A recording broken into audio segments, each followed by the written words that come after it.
안녕하세요. 어머님의 무리한 요구로 인해 시댁과 연을 끊게 된 30대 여성입니다. 솔직히 어찌나 남사스러운 부탁이었는지 정작 아는 사람들한테는 속 시원히 말도 못했어요. 그런데 그냥 저만 알고 있자니 황당하기도 하고 어이없기도 하고 속도 상하고 그래서 에라 모르겠단 심정으로 하소연이나 할까 하고 여기를 다 찾아왔습니다. 정말 제 이야기지만 어디 막장 드라마 소재로 써도 될 것 같다니까요. 남편하고는 지인의 소개로 만났습니다. 남편이 약속 시간보다 10분 늦게 나왔는데 얼마나 열심히 뛰어왔는지 자리에 앉아서도 한참이나 헉헉거리던 게 지금도 기억에 생생해요. 그래서 제가 좀 일찍 나오시지 그러셨냐고 핀잔을 주었더니 폐지 줍는 할머니를 도와드리다가 늦었다고 하더라고요. 그땐 좀 그러면 진작에 말을 하던가 하는 생각과 동시에 민망했고 한편으로는 심성이 고운 게 마음에 들더라고요. 한편 남편은 제가 기분 상한 티를 내는 게 마음에 들더래요. 자기는 눈치가 없는 편이라 감정을 숨기는 사람은 상대하기가 어렵다면서 말이죠. 아무튼 그렇게 저희는 얼마 안 가 바로 연애를 시작했고 3년 후엔 시까지 올렸습니다. 사실 결혼하잔 이야기는 사귄 지 2년 차가 되던 해부터 계속해서 나왔는데 아버님이 재혼을 하시면서 저희 결혼이 좀 뒤로 밀렸어요. 그리고 말이 나왔기도 하고 어쨌든 새어머님과 제가 갈등을 겪게 된 사연을 이야기하려면 아버님의 재혼에 대해서도 말하지 않을 수가 없네요. 남편에게는 두 분의 어머님이 계신데 한 분은 얼마 전 돌아가신 어머님이시고 새어머님은 아버님과 재혼하신 지 얼마 안 되신 분이세요. 그리고 일단 낳아주신 어머님에 대하여 조금만 이야기를 하자면 낳아주신 어머님께선 남편이 대학교를 졸업할 때 불의의 사고로 돌아가셨습니다. 퇴근하는 아들, 그러니까 저희 남편이 오징어 볶음을 좋아하니까 그걸 해주시려고 낮에 시장에 다녀오시다가 졸음운전을 하던 덤프트럭에 치이셨대요. 그리고 사고가 워낙 심각했던지라 치료 한번 제대로 받아보지도 못하시고 그대로 세상을 떠나셨다고요. 반면에 새어머님은 아버님과 취미생활을 하다 만나셨다 들었습니다. 저희 아버님은 젊은 시절부터 춤을 그렇게 좋아하셨는데 하루는 아버님이 다니시던 댄스 학원에 지금의 새어머님이 회원으로 오셨다대요. 아버님이 말씀하시길 사람한테서 그렇게 빛이 나는 건 처음 봤다 하시는데 저는 뵌 적은 없었지만 그래도 괜히 돌아가신 어머님이 생각나기도 하고 왠지 마음이 씁쓸하더라니까요. 아무튼 아버님은 새어머님께 첫눈에 반하셨답니다. 그래서 정말 열심히 쫓아다니셨고 결국 어머님의 마음을 얻는 데 성공하셨다나요. 그러다 아버님이 남편에게 당신의 교제 사실을 밝힌 건 솔직히 말하자면 어쩔 수 없는 계기가 있었기 때문이었어요. 남편이 아버님 통장 정리를 하다가 3천만 원이랑 큰돈이 비는 걸 알게 되었고 그 돈이 어디로 갔는지 혹시 무슨 사기라도 당한 건지 아버님께 말씀 좀 해보라며 어르고 달래다가 그 돈이 지금의 새어머님한테 흘러간 걸 알게 되었고 당시에 놀랐던 남편은 아버님이 꽃뱀에게 당한 줄 알고 경찰에 신고해야겠다 뭐 난리를 쳤던 모양이에요. 그러자 아버님이 꽃뱀이 아니고 여자친구라고 말씀하셨다는데 아무튼 그래서 남편이 정말 충격이 이만저만이 아니었답니다. 그렇게 빨리 어머님을 잊으실 거라곤 상상도 못했다면서 게다가 그 짠돌이 아버님이 여자한테 3천만 원씩 퍼줬다는 사실이 믿기지가 않았다나요. 그리고 저도 얼마 지나지 않아 새어머님을 뵙게 되었는데 그건 바로 제가 아버님께 정식으로 인사를 드리러 갔던 날이었습니다. 사귄 지 2년 만에 남편에게 프로포즈를 받고 이후로 본격적으로 결혼 이야기를 주고받게 되면서 당연히 아버님도 찾아뵙게 되었죠. 참고로 예전에도 식사는 두세 번 같이 한 적이 있었지만 그땐 어디까지나 여자친구였지 한 가족이 될지 안 될지는 모르는 상황이었어요. 그러니 딱히 특별한 대화를 나눈 것도 없었네요. 한편 약속 당일 자리에 나오신 아버님은 혼자가 아니셨습니다. 꽤나 젊어 보이는 여자분이 아버님 팔에 팔짱을 꼭 끼고 있었거든요. 이미 남편에게 들어 아버님께 교제 중인 여자분이 계시다는 건 알고 있었지만 제 예상보다 훨씬 젊은 여자분을 보고 좀 당황했던 게 사실이에요. 그리고 이건 저뿐만이 아니었습니다. 남편도 무척 놀란 눈치였거든요. 하지만 아버님만큼은 뭐가 그리 좋으신지 혼자서 싱글벙글. 아무튼 그렇게 네 사람이 마주 앉았고 이런저런 대화가 오가기 시작했습니다. 그런데 문제는 호칭이었어요. 아직 두 분이 결혼을 하신 게 아니니 어머님이란 호칭은 가당치도 않았고 그렇다고 여사님이라고 부르자니 너무 젊고 그렇다고 언니라고 할 수도 없고 그리고 제가 이런 고민을 할 정도였으면 저희 남편은 어땠겠어요. 남편을 힐끗 쳐다봤는데 아니나 다를까 남편도 난처한 기색이 역력했습니다. 그래서 저희는 가능한 그분을 부르지 않고 조심스레 대화를 이어갔는데 그게 아무래도 아버님 눈에 무척이나 거슬렸던 모양이에요. 아버님이 굉장히 못마땅하신 표정으로 당신하고 진지하게 만나는 사람인 만큼 예를 갖추라고 호통을 치셨으니까요. 그런데 문득 그런 아버님을 보고 있자니 저도 짜증이 확 나는 거예요. 뭐랄까. 어쨌든 이 모임의 목적은 저를 소개하고 저희 둘의 결혼에 대해서 이야기를 나누는 것이었는데 아버님이 여자분과 같이 나오시면서 저나 저희 결혼에 대해서는 제대로 한마디 얘기도 못하고 그냥 상황 자체가 황당하더라고요. 하지만 그게 다가 아니었습니다. 그날 분위기가 어쨌건 간에 아버님이 결혼하지 말라 소리는 안 하셨기에 저희는 결혼을 허락받았다고 생각했고 그래서 천천히 하나씩 결혼 준비를 해나가기 시작했는데 며칠 후 난데없이 아버님께서 저희 둘을 집으로 오라셨습니다. 결혼에 대해서 할 이야기가 있다 하시면서 말이죠. 갑자기 내가 어디가 마음에 안 들기라도 하셨나? 결혼하지 말라는 건가? 뜬금없이 그런 연락을 받으니 정말 별의별 생각이 다 들대요. 그리고 제 불길한 예감은 어느 정도는 들어맞았습니다. 아버님께서 결혼을 당장은 하지 말라셨으니까요. 아버님께서는 저희가 결혼하기 전 새어머님과 재혼을 먼저 하고 싶으시다 하셨습니다. 그래야 저희가 결혼할 때 혼주석에 새어머님이 앉으실 수도 있고 화촉점화도 하고 비록 남편을 낳아주시고 길러주신 어머님은 아니지만 그래도 당신과 결혼하면 남편에게는 어머니가 되는 게 맞으니 기왕이면 그런 경사스러운 날 어머니 자리에 앉으면 좋지 않겠냐는 뭐 저로서는 납득 안 되는 이야기를 하시더라고요. 그래서 제가 그냥 비워두고 하는 게 그림이 좋지 않겠냐고 한마디 했는데 아버님께서 그건 제가 정할 문제가 아니라면서 저더러 조용히 하라셨어요. 제 결혼식인데 저는 말할 권리가 없다니 어처구니가 없었죠. 아무튼 그래서 결국 아버님이 먼저 식을 올리셨습니다. 아버님은 재혼이셨지만 새어머님은 초혼이란 이유로 식도 정말 거하게 치르시대요. 솔직히 저는 아버님이 새로운 출발을 하시겠다는 게 잘못된 건 아니지만 그래도 이렇게까지 삐까뻔쩍하게 할 일인가 싶은 게 제가 꽉 막힌 건진 몰라도 왠지 남들 보기가 좀 그렇더라고요. 정작 당사자인 아버님은 신이 나서 그런 건 안중에도 없으신 눈치였지만요. 남편도 이때는 자포자기한 눈치였어요. 말린다고 말려질 분들도 아니고 그러니 좋은 게 좋은 거라고 두 분 금슬 좋은 게 어디냐? 노년에 마음 맞는 사람하고 같이 늙어가는 것도 복이지 않냐?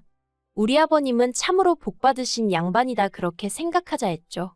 그리고 정확히 1년 뒤 저희도 마침내 식을 올렸습니다. 그런데 아버님이 저희 결혼할 때 1억을 준다 하셨는데 막상 때가 되니까 얼렁뚱땅 횡설수설하시며 딱 3천 주시더라고요. 그리고 저희도 사람인데 1억 주신다 소리를 정말 거짓말 좀 못해서 100번은 하시던 분이 3천만 주시니 처음엔 서운한 마음이 들더라고요. 아무튼 그렇게 주신 돈에 친정에서 주신 돈, 그리고 남편과 제가 각각 모은 돈까지 합하여 집 구하고 그렇게 신혼살림을 시작했습니다. 이후로 한동안은 아무런 불만 없는 날들의 연속이었어요. 다른 시집간 친구들은 시부모님이 툭하면 보자고 한다고 그래서 남편이랑 둘만의 시간이 없다부터 시작해서 친정 갈 틈이 없다 매일같이 시부모님을 만나니 같이 사는 기분이다. 정말 별의별 소리를 다 했었는데 그 모든 게 저에게는 하나도 해당되지 않았거든요. 왜냐하면 아버님과 새어머님 두 분이서 사이가 워낙 좋으시다 보니 아들 며느리가 필요가 없으셨어요. 어쩌다 저희가 식사 같이 하자고 먼저 연락이나 드리면 그때나 한번 볼까 말까였지. 먼저 찾아오시고 그런 것도 없으셨습니다. 그리고 여담이지만 아버님 말씀이 집에서 아무것도 안 하고 새어머님만 보고 있어도 좋다 하셨거든요. 그러자 남편이 씁쓸한 표정으로 돌아가신 어머님 생각은 이제 하나도 안 나는가 보다고. 어쩌면 저렇게 환하게 웃으실 수 있는지. 내 아버지지만 신기하기도 하고 그렇다고 그러대요. 그래서 제가 남편더러 그랬죠. 언제까지 처져 계시는 것보다야 낫지 않냐? 어떤 상황이든 좋은 쪽으로 보고 좋은 쪽으로 생각하자고요. 그런데 이걸 정말 어떻게 말을 해야 하나 싶은데 제가 결혼한 지 반년 만에 아이를 가졌거든요. 그래서 양가에 알리고 축하받고 난리도 아니었는데 정확히 2달 후에 새어머님도 아이를 가졌다는 소식이 들려왔습니다. 처음 그 이야기를 듣고는 전 제 귀를 의심했어요. 아버님 연세가 있는데 어떻게 아이가 생겼다는 건지, 그게 가능한 건가? 정말 별별 생각이 다 들더라니까요. 아무튼 그래서 저와 어머님이 거의 2달 차이로 출산도 같이 했어요. 기분이 좋지가 않았죠. 그냥 모르겠어요. 신경 쓰지 않으려고 해도 어머님이 뒤에서 계속 쫓아오는 기분이었다고 해야 할지. 그리고 곰곰이 되짚어 볼수록 이게 보통 일이 아니더라고요. 어쨌든 비록 엄마는 다르지만 남편에게는 동생이고 그럼 저에게는 아가씨인데 저랑 30살도 넘게 차이 나는 어린애한테 아가씨 소리를 해야 한다고 생각하니 처음 새어머님 만났을 때 뭐라고 불러드려야 하나 고민할 때랑은 비교도 안 되게 속이 답답하더라고요. 게다가 또 저희 딸한테는 아가씨가 나이는 동갑인데 호칭은 고모더라고요. 잘못된 건 아니었지만 애 입장에선 퍽이나 난처하겠구나 싶었죠. 하지만 이게 전부가 아니었습니다. 저를 더 미치게 만든 일은 이후에 벌어졌으니까요. 어머님이 워낙에 노산이시다 보니 고생을 많이 하신 건 사실이에요.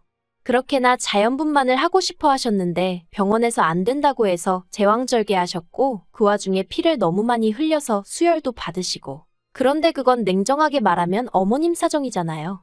그걸 제가 어떻게 보상해드릴 일은 아니었다는 거죠. 하지만 어머님은 너무너무 힘드셨다면서 조리원에서 나오시기가 무섭게 저희 집을 찾으셨고 저더러 아이 하나 키우나 둘 키우나 다를 게 뭐가 있냐며 쌍둥이 애들 키운다 생각하고 어머님 딸 그러니까 아가씨랑 저희 애를 저더러 도맡아 키우라셨습니다. 황당하대요.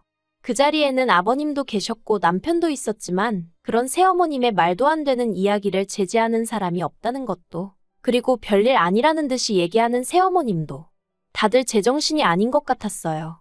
생각할수록 화나고 열받고 황당하고 도무지 단어 하나로는 그때 제 안에서 끓어오르던 분노를 표현할 수가 없네요.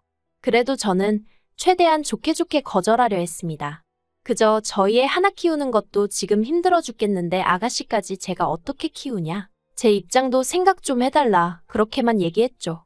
그랬더니 아버님이 며느리도 자식인데 효도해야 할 거 아니냐입니다. 그러면서 네 시어머니 고생하는 거 안 보이냐고 고생을 해도 젊은이가 해야지 시어머니더러 하게 하는 게 맞냐고 화를 내시는데 아니 그 고생 저 때문에 하시는 거 아니잖아요?